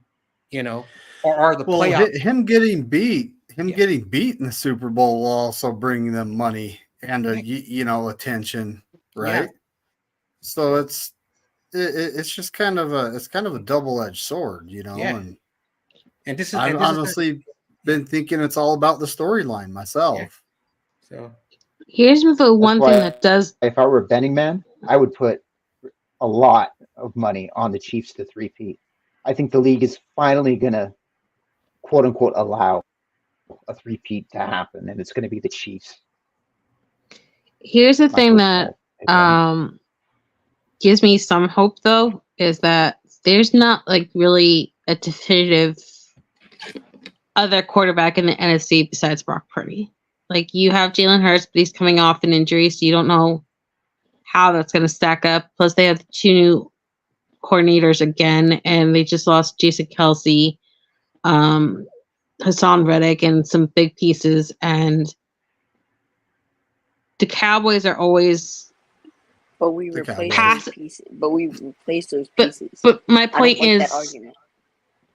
But my point is, Spongy, you don't know how it's going to play out. Like, there's a lot of differentness, and you guys had your little hot streak, only losing to the Jets, and then you completely collapse. So you don't know how you're going to rebound from that. And my point is, like, you have Dak Prescott and the Cowboys, but they always choke and they always beat up on teams like the Giants. You have Jordan Love, but was that like a freak thing, or is that like a legitimate thing? You have Jared Goff, who's not paid. Is he going to live up to being paid? Like, you don't have really another contender in the NFC. Whereas in the AFC, I think things are going to swing differently. I think with Tua and Allen, and if Burrow can actually play Stroud, I think things aren't going to be handed so much to the Chiefs this year. I think they want some legitimate blood. Like, there's a lot of upheaval that Mahomes is getting what Brady got, and it was kind of handed the conference. And so I think in that respect it might favor the Niners, but these quarterbacks are fantasy football darlings, and they always get everything handed to them. They said right now, Joe Burrow is looking the best shape in his career.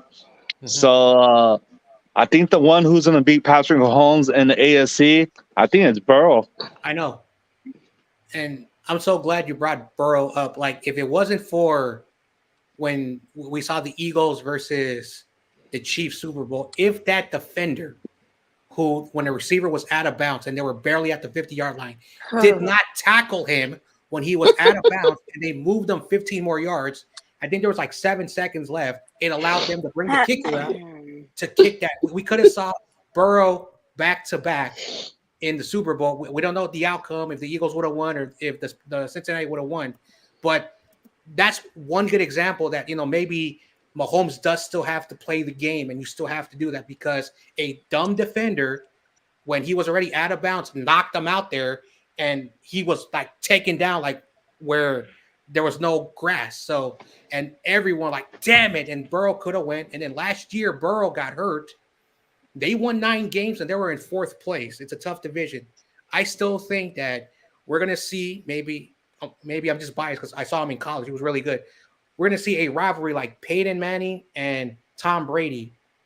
But I think this is going to be more even, in my opinion, because if they're able to keep their offense together, you cannot stop Burrow. Maybe when he was in college, maybe that's the reason. But Burrow got hurt last year, and so the 2 seasons he missed out was his rookie year and then last season.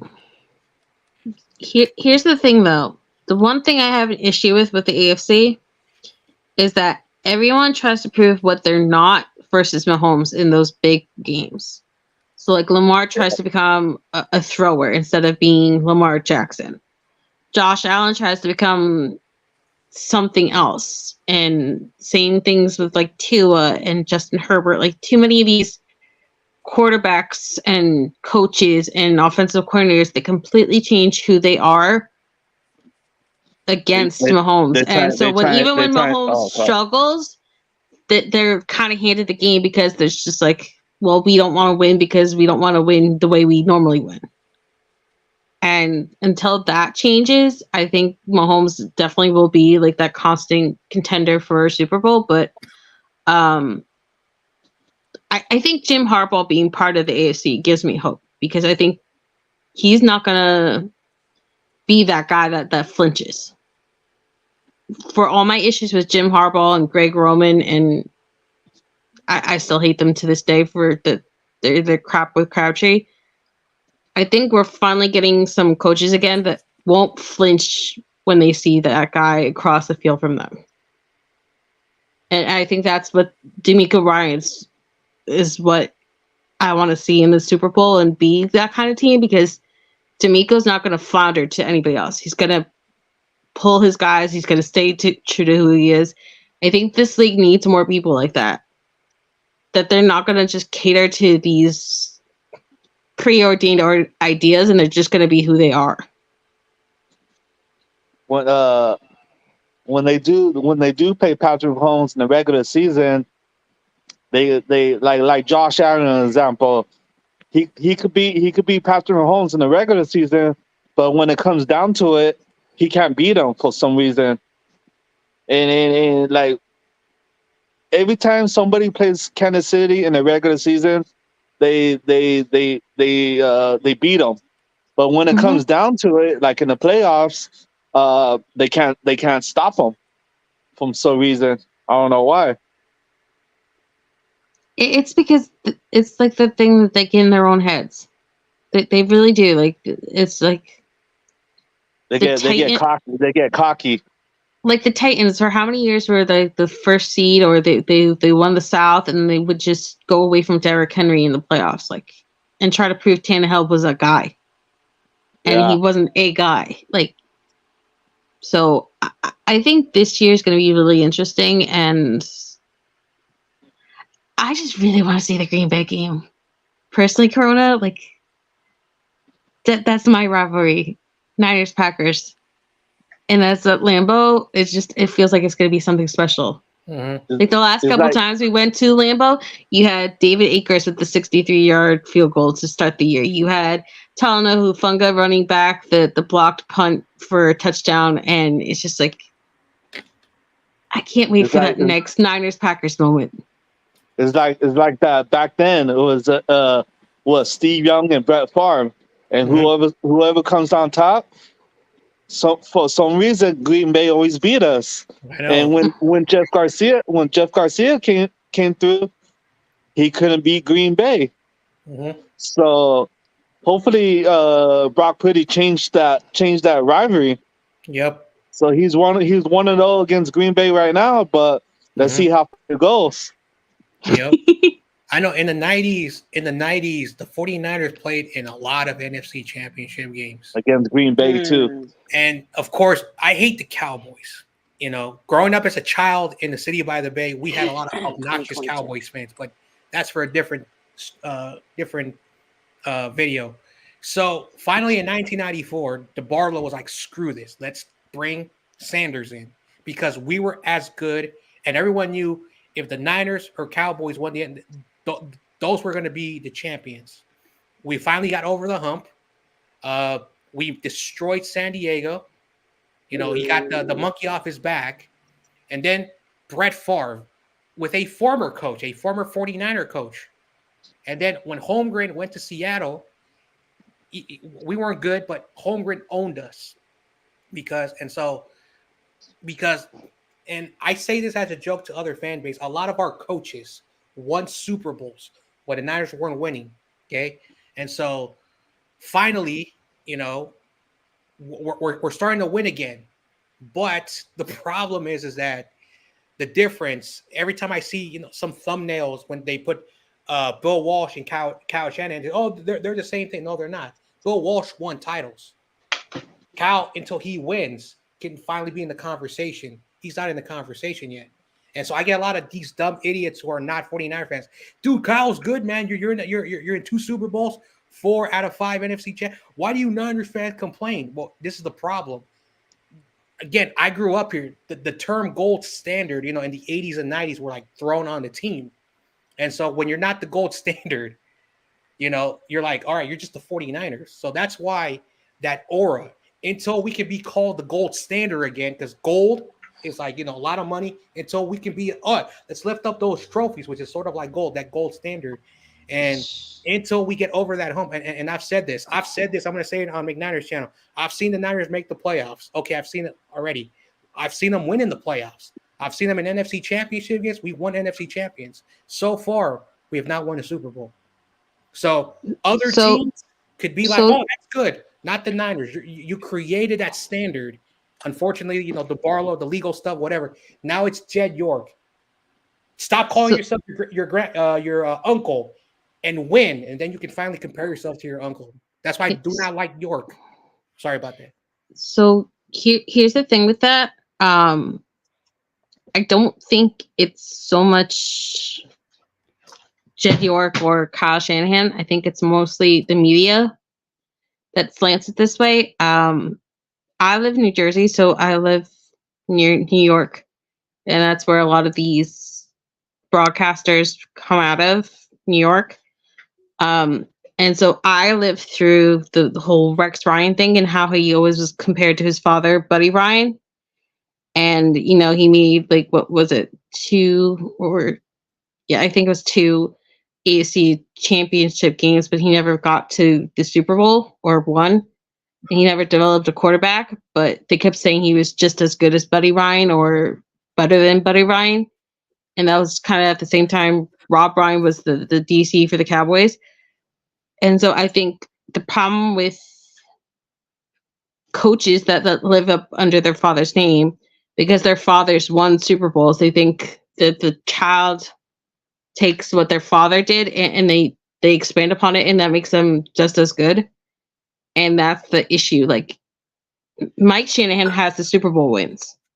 Kyle doesn't. And everyone keeps pushing Kyle as this offensive genius, but he hasn't really earned it. And I hope that changes for my team's sake, but I agree with you that it's not really worthwhile to say just because your famous family member did it, you're going to do it or you're better than them. Because even though Jim is back, you're not John. John got the game won. You can't keep saying that next family member is it until they do it.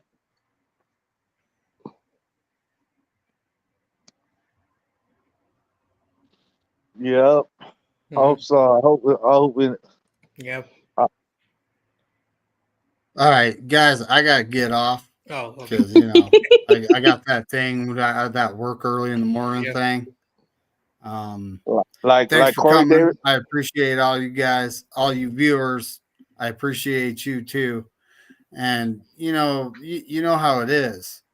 It's always go 49ers. And as Corey Davis would say, F all 30.